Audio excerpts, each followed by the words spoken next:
Y'all, Becky is the worst. The absolute worst. The worst. When I tell you, the worst. Don't all of y'all be going out this exit, please. Because I don't have no patience for y'all.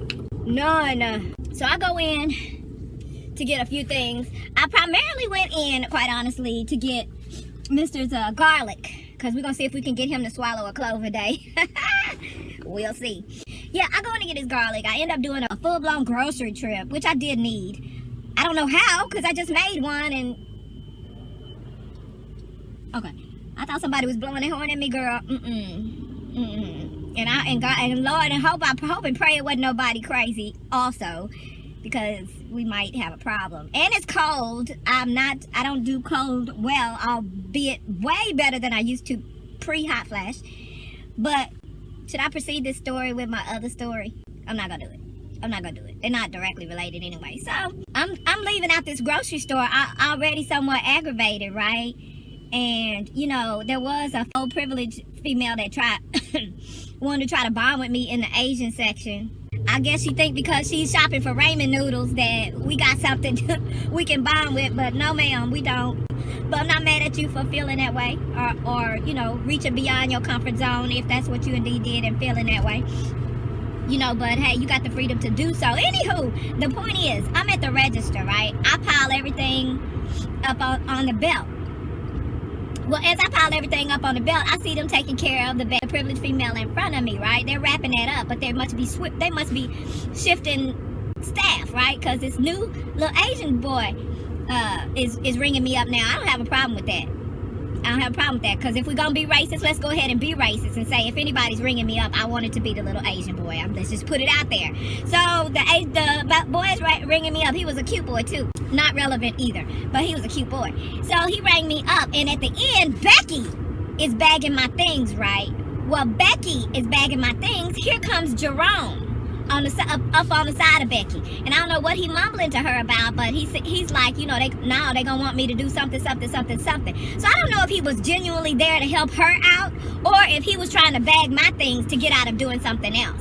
Because as a story graduated, it sounded like it might not have been him being a gentleman so much as it's him being, or I'll say being courteous, because he could be gay and he's not interested in being a gentleman per se, but not so much as him being courteous and making sure Becky's taken care of, as we are trained to do in this country, so much as it is him trying to get out of having to go and collect carts in the parking lot where it is Arctic degrees outside.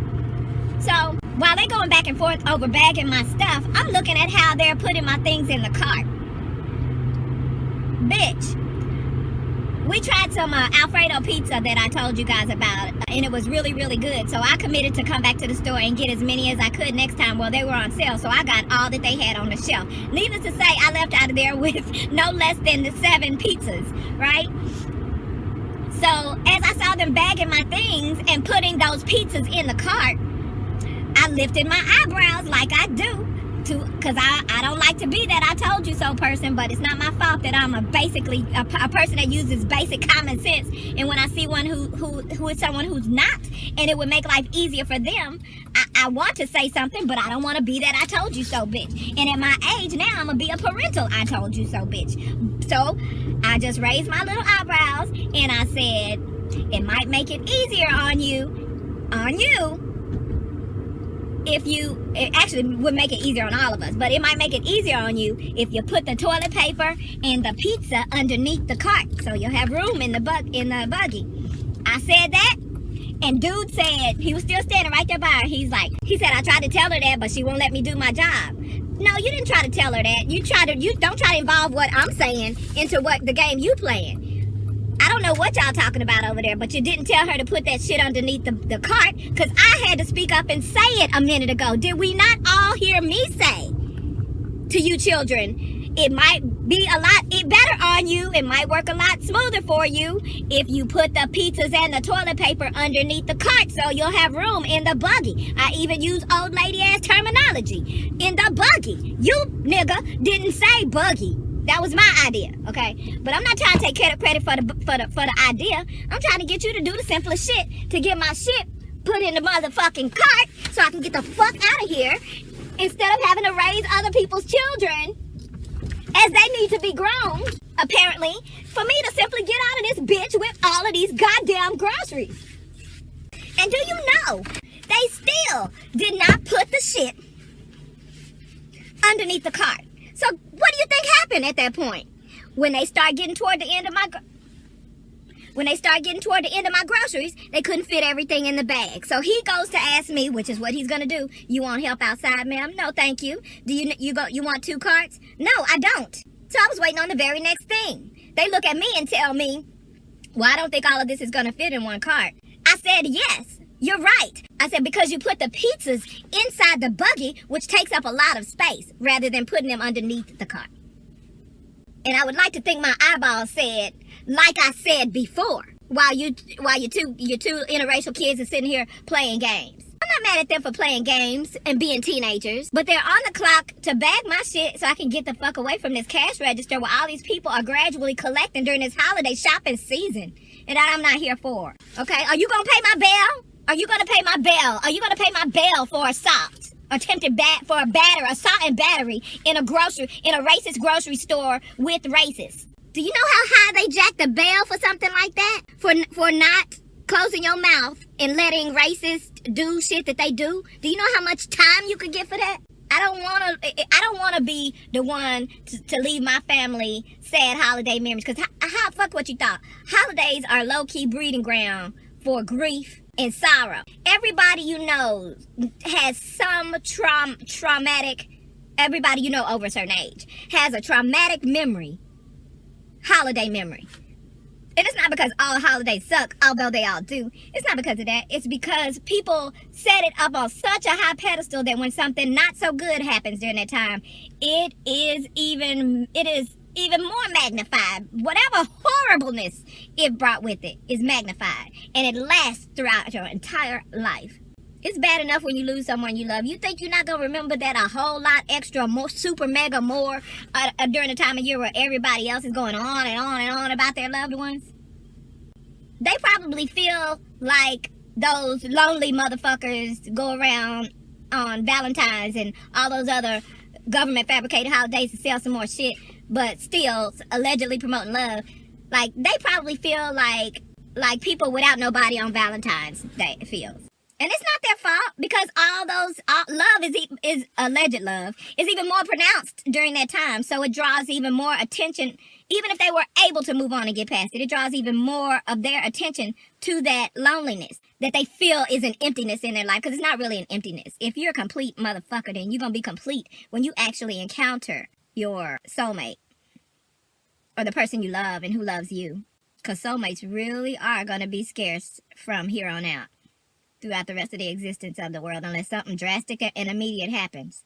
And given the state of humanity's mentality and their moral gauge, I don't see it happening. Ain't happening. Ain't happening, Captain. Ain't happening. I wanted to have some juice made by the time Mr. gets home, but that's not going to happen. I'm going to continue to unload the groceries. Share with you some enlightenment that I have. Oh, and let me finish telling you about the kids at the register, at the grocer register. I said, he said, I don't think that's all gonna fit in your basket. And I said, that's because you put the pizzas in the baggie rather than underneath, so they're not going to. Yeah, so that's why all that shit ain't gonna fit in the basket. I just said that. I just said that shit as you were loading it. You load them in there. You kept loading them in there.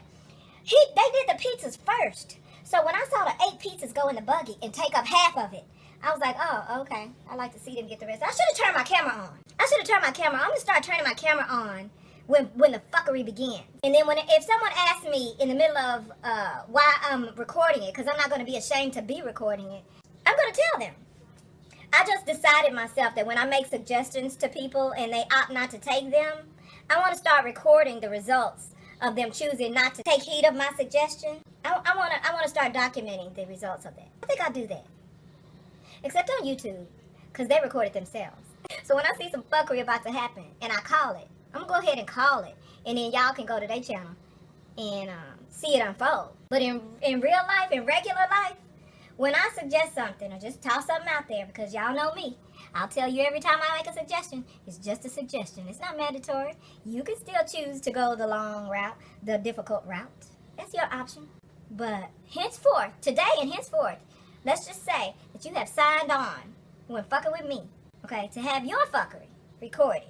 If it's instant fuckery and fuckery, because I want to do it. And all this ain't to prove that I'm right. This ain't got nothing to do with proving I'm right. Because really, when I make the suggestion, you know it's the wisest way to go. But for some reason, it's human nature to have to justify your own bullshit. I'm glad I don't have much of that. I have some because I'm human. But I'm not regular human. For the most part, I can call out my own fuckery. And I can take heed to wise advice. Or if I don't and or won't, I can acknowledge it's because I was justifying some bullshit that I tried to make seem like was going to be the best option. But I can also have a reason why I tried to make it all right. And it's going to be a morally balanced reason. Whereas, y'all, as sociopaths, y'all...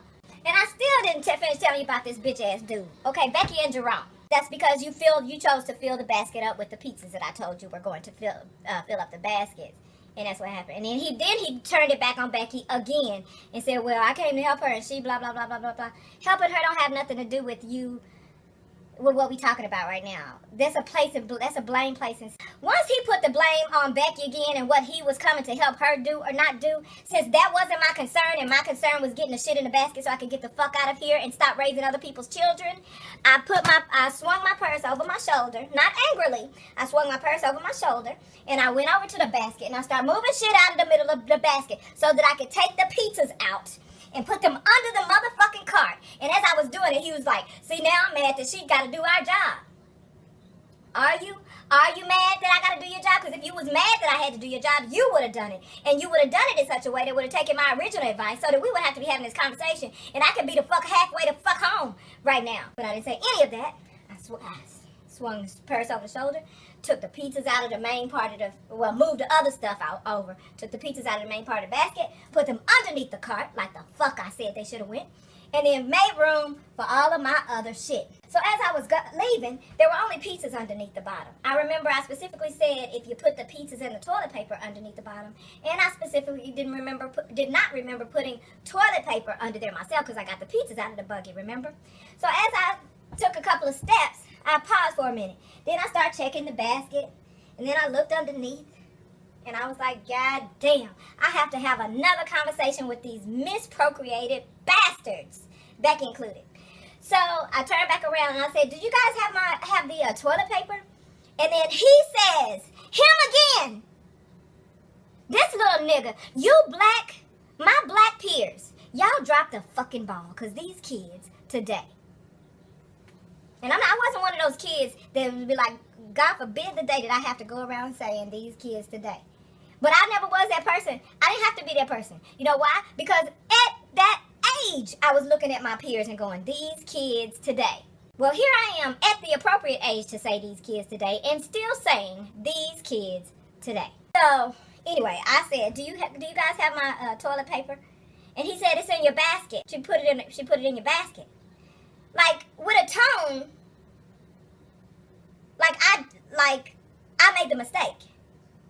So as soon as he used that tone, it was the same tone he used when I said, if you put the pieces in the basket, it would probably make it easier for you. It's the same tone he used when he answered that by saying, well, I came here to help her try to do my job, but I came here to help her, but she won't let me do my job. It was the same tone he used that. So I wouldn't say it's condescending, but it's a blame placing motherfucking tone. And the only two other bitches here is Becky and me. And I'm the only one on this side over here saying, do y'all have my toilet paper? So now I feel some kind of way. And I've really been trying not to embarrass Jerome on his job because I don't want to do this in front of privileged people. So he said something to the effect of, it should be in your basket. Not with this tone, because that's a disrespectful tone. It would have been some shit going down in that grocery store in that moment. Okay? I would have became that auntie in that moment.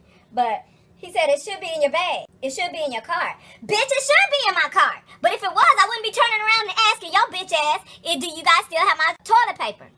So after he looked at me and said that to me, she must have known it was the wrong tone too. Because as soon as he looked at me and said that, I looked at him and I took a couple of breaths. And in the time it took me to take a couple of breaths, Becky had reached behind him and looked around for for 4 seconds and showed up with my motherfucking toilet paper. So my eyes just diverted away from him. I have no other conversation for this bitch ass dude. But you can best believe there's a photographic imprint of him in the back of my mind, because I don't never want shit to do with him in my life. And I know I'm going to have to be forced by convenience to go to that grocery store again. But that little motherfucker cannot do anything for me when I get there. It's not my place to give him room to improve. It's not my place to go back in the store again and say, well, maybe he done got about his business since the last time. Maybe he's been reprimanded and checked himself because he needed his job and he wanted to be seen with good ethics and all that stuff. That's not my concern. I'm not raising you. I'm not training you at work. I'm at this register expecting to get checked out and get the fuck home to the people I love. The people you love should have taken care of this right here so that this could go smooth. This motherfucker said it should be in your cart. How I know it should be in my cart? That's why I'm asking you about it. Because I want it to also be on my motherfucking toilet paper roll when I get home. Y'all raising some bitch-made ass little dudes. Especially privileged people. But my folks, y'all raising some bitch-made dudes. And some hoe-ass, bitch-made sons and hoe-ass daughters.